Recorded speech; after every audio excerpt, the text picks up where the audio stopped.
Hey guys, I got a new video for Path of Exile 3.22. It's going to be a sort of crafting guide on how I made my gloves for the Transcendence Armour stacker. So this is going to be for the Lightning Strike version of the build. I do want to say a few things before we get started. So first of all, the base item, we want a pair of sorcerer gloves with a fracture of either the flat or increased energy shield. I think the flat energy shield increased is going to be a little bit better because I guess, yeah, the way we craft these without going for full T1 suffix, T1 affixes, is the last mod is going to be a crafted mod of energy shield, and the flat crafted energy shield you get from the crafting bench is pretty bad. So the increased one is a little bit better. So I think they are a little bit more expensive, and this base is about 15 to 20 plus divines for a fractured pair of, perfectly rolled, increased or flat energy shield on these sorcerer gloves. So first of all, we get these gloves. And for the base, you really do want to get the quality up to 30. It's going to make a big difference on the amount of energy shield you get. And basically the difference is going from 30 quality and also getting a perfect base quality. You can do this with sacred orbs if your fracture base doesn't have enough quality. But what this is going to do is just say you only got a tier 2 or tier 3 flat energy shield, right? Having a better base quality and 30% quality is pretty much like going from a tier 3 version of a mod all the way up to a tier 2 or tier 1.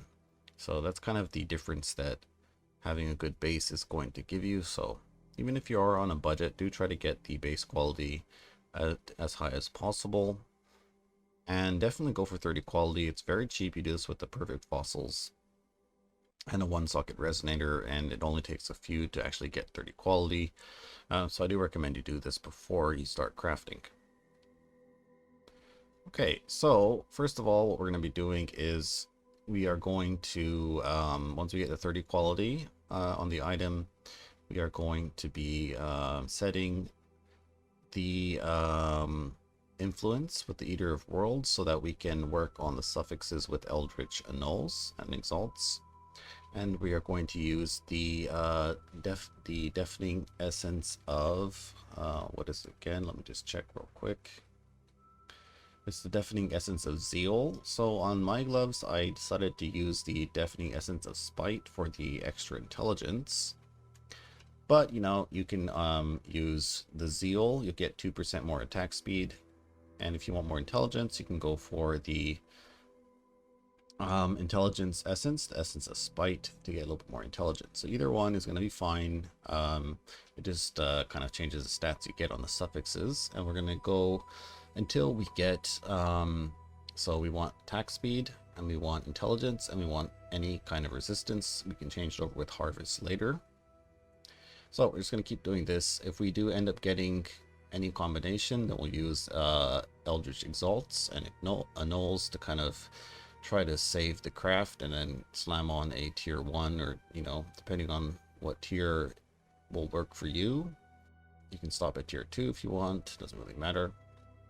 But this is the crafting process for the suffixes, just essence and then Eldritch currency to try to get the third one.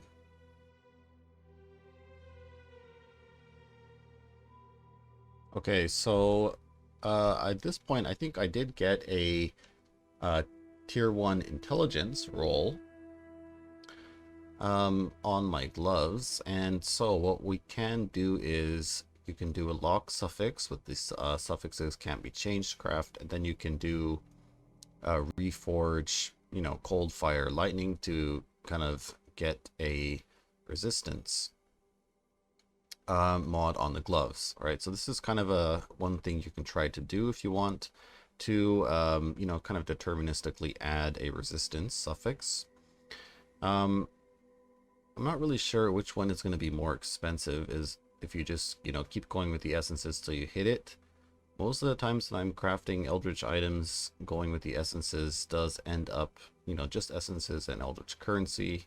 I do always tend to get the triple tier 1 mod, but you know, there is a lot of times where you fail and have to start over again, so it's up to you. That is another method you can use to guarantee a resistance mod on the item. I tried it 2 times or so, it didn't really work.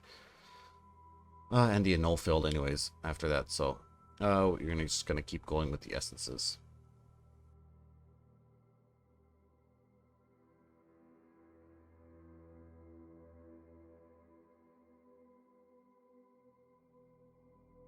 Alright, so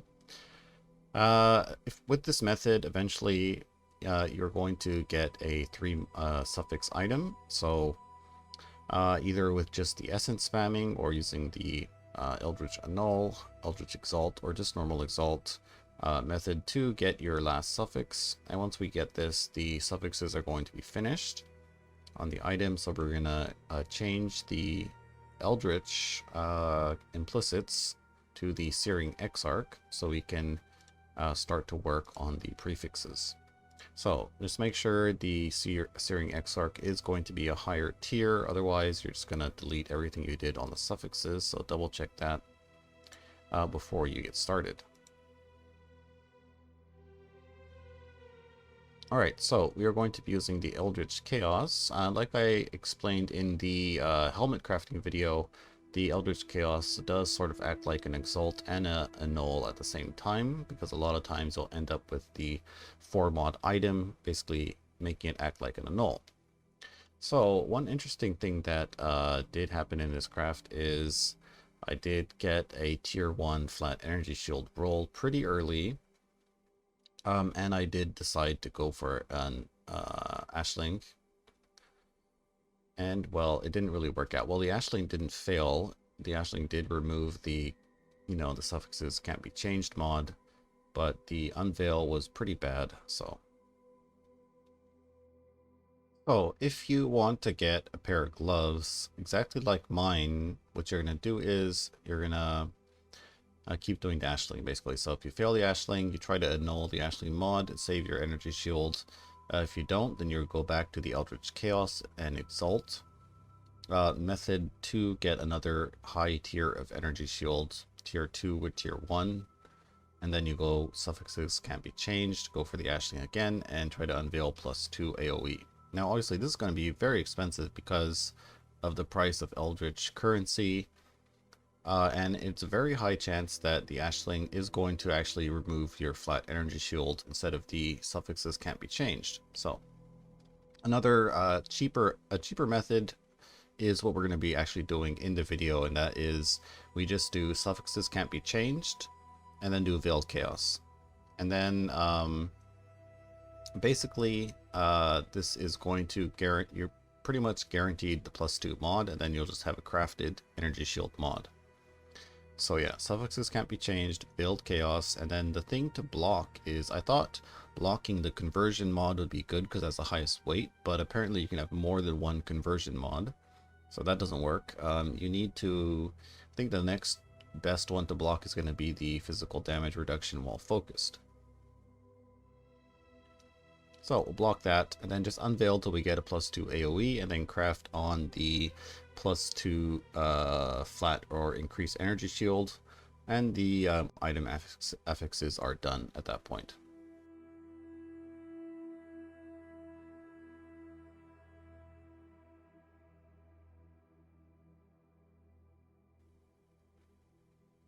Okay, now comes the fun part, the implicits. So what you're going to do is, first of all, we want to get some Grand Eldritch, Searing Exarch Embers. So this is going to be, let me check real quick. Yeah, the Grand Eldritch Ember, so it's the tier 3, what do you call it, orb. And we're going to go do this until we get the non-strike skills target an additional enemy. So once you get that, then what we're going to do is we are going to apply a exceptional Eldritch Ichor so that the blue guy is dominant, and then we use the orb of conflict to raise up the tier of the non-vol strike skill, strike an additional target.